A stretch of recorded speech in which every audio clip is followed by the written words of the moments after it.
अस्सलाम वालेकुम, कैसे हैं आप लोग? तो आज है जुमे का दिन और कहते हैं हफ़्ते में एक दिन ऐसा होता है जो बहुत ही बाबरकत दिन होता है, उसकी बहुत सारी फ़ज़ीलतें होती हैं, बहुत मुबारक दिन होता है और वो दिन होता है जुमे का। तो जुमे के दिन को हमें बिल्कुल एक फ़ेस्टिवल की तरह सेलिब्रेट करना चाहिए और मैंने भी आज अपना घर पूरा अच्छे से क्लीन कर लिया है, नहा धो के साफ़-सुथरे अच्छे कपड़े पहने हैं और ज़रूरी नहीं है कि आप नया सूट पहनें, अपना फ़ेवरेट एक अच्छा-सा सूट पहन लें। तो अच्छा खाना भी उस दिन घर में बनाएँ जैसे हम फेस्टिवल को सेलिब्रेट करते हैं और अल्लाह ताला की बहुत इबादत करें, तिलावत करें, नमाज़ें पढ़ें और ऐसा नहीं है कि जुमे के दिन ही हम नमाज़ें पढ़ें और तिलावत करें। हमें आम दिनों में भी लगातार नमाज़ें पढ़ते रहना चाहिए, कुरान शरीफ पढ़ना चाहिए क्योंकि अल्लाह ने हमें भेजा ही इसी काम के लिए इस दुनिया में है, इबादत करने के लिए। और कहते हैं कि इस दिन एक ऐसी घड़ी छुपी होती है जिसमें हमारी सारी दुआएं कबूल हो जाती हैं।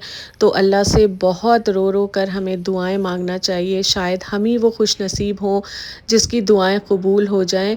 तो इस तरह से जुमे की बहुत सारी फ़जीलतें हैं और यहाँ पे देखिए मेरी बेटी भी नमाज़ पढ़ रही है और नमाज़ पढ़ने के बाद फिर हम लोगों ने खाना खाया और फिर थोड़ी आराम करी और फिर देखते ही देखते रात हो गई और हम लोग आ गए किचन में खाने की तैयारी करने डिनर की। तो यहाँ पर मैंने ये देखिए आटा गूँध के रख दिया है और मैं पहले से आटा गूँध के रख देती हूँ तो रोटी बहुत अच्छी बनती है और चावल भी भिगो के रख दिए हैं। तो ये दोनों काम मैं पहले से करके रख देती हूँ और इधर मेरी बेटी राजमा बनाने की तैयारी कर रही है। तो बस अभी देखिए कुछ ही देर में खाना बन के तैयार हो जाएगा और जैसे ही मैं किचन में आती हूँ बस मुझे प्यास लगने लगती है। तो यहाँ पर मैं ले रही हूँ अपने लिए पानी और पहले राजमा बन जाएगा फिर मैं आके बीच में थोड़ी देर के बाद चावल और रोटी बना लूँगी। तो मेरी बेटी माशाल्लाह बहुत टेस्टी राजमा बनाती है। तो इस तरह से उसने सारे मसाले भून लिए हैं। मैं यहाँ पे राजमा की प्रॉपर रेसिपी नहीं दे पा रही हूँ और नेक्स्ट व्लॉग में इंशाल्लाह या किसी और व्लॉग में मैं ज़रूर दूँगी आप लोगों को। और ये राजमा इसने अच्छे से देखिए उसने बॉईल कर लिया और रबर जो है कुकर के अंदर चली गई और इनका हाथ भी जल गया। तो अभी नया-नया सब इन्होंने सीखा है ना, तो थोड़ा-सा इनको दिक्कत आती है बनाने में और ये दिखा रही थी कि मम्मा देखिए राजमा गल गया कि नहीं। तो मुझसे पूछ-पूछ के ही बनाती है, लेकिन इसको शौक़ बहुत है कुकिंग का। तो बस मैं भी छोड़ देती हूँ इन्हीं के ऊपर और बनाने देती हूँ, क्योंकि जब तक हम बच्चों पे छोड़ेंगे नहीं तो वो सीख नहीं पाएँगे और कभी ख़राब भी करेंगे, कभी अच्छा भी बनेगा। तो इससे तो उनको बिल्कुल डाँटना नहीं चाहिए कि अगर कुछ गड़बड़ हो गया तो हम डाँट रहे हैं। और मैं तो यही कहती हूँ भले अच्छा ना भी बने कि हाँ बेटा बहुत अच्छा बना है, ताकि नेक्स्ट टाइम वो इससे बेटर बनाए। और उस साइड में देखिए मैंने चावल भी रख दिए हैं और राजमा उसने बॉईल करा और मसालों को अच्छे से भून के इसमें राजमा मिक्स कर दिया है और अब इसको 10 मिनट बिल्कुल धीमी आंच पे पकाएंगे और इसमें डाल देंगे गरम मसाला और बाद में हरा धनिया या फिर आप कसूरी मेथी को तवे पे रोस्ट करके उसे भी डाल सकते हैं, उससे भी बहुत अच्छा राजमे का फ्लेवर आता है।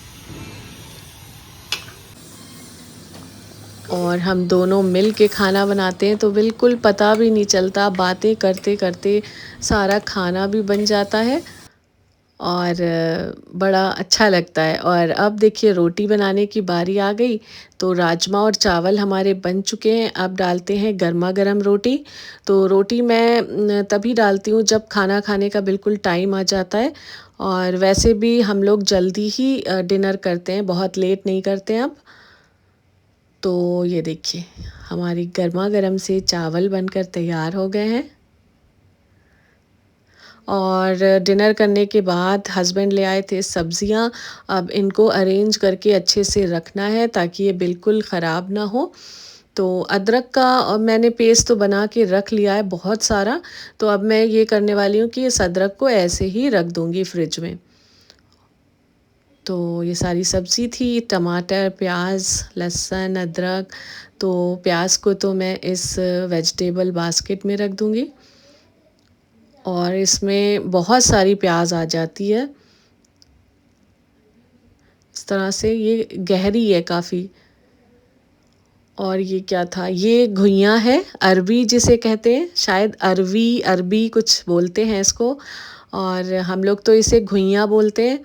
तो बकरीद भी आने वाली है तो घुइयाँ गोश्त बहुत ही अच्छा लगता है और लहसुन भी मैंने पीस के रख लिया है तो इसे भी मैं ऐसे ही रख दूँगी। और जो नीचे लहसुन है आपको यकीन नहीं होगा, ये रमज़ान से भी पहले का लहसुन बचा हुआ है और काफ़ी सारा लहसुन ये ले आए थे तो अभी तक चल रहा है और अब देखिए और ले आए। और ये हरी मिर्च है तो इनको भी मैं सेव करके अच्छे से रखूँगी ताकि ये लाल ना पड़े, वरना थोड़े दिन के बाद ये मुरझाई-मुरझाई सी और लाल-लाल सी हो जाती हैं। तो इस तरह से सारी वेजिटेबल को मैं अच्छे से रखूँगी ताकि ये काफ़ी टाइम तक चलें। और इस बार मैं बकरीद में एक और डिश बनाऊँगी, उसकी भी रेसिपी आप लोगों के साथ शेयर करूँगी, बहुत अच्छी लगती है।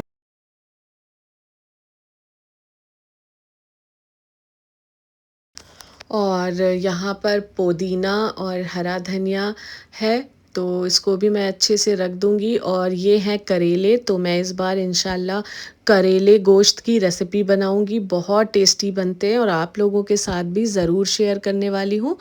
तो और ये कच्चे आम हैं, चटनी हमारे घर बनती रहती है, कभी ख़त्म ही नहीं होती, इतनी सबको पसंद है।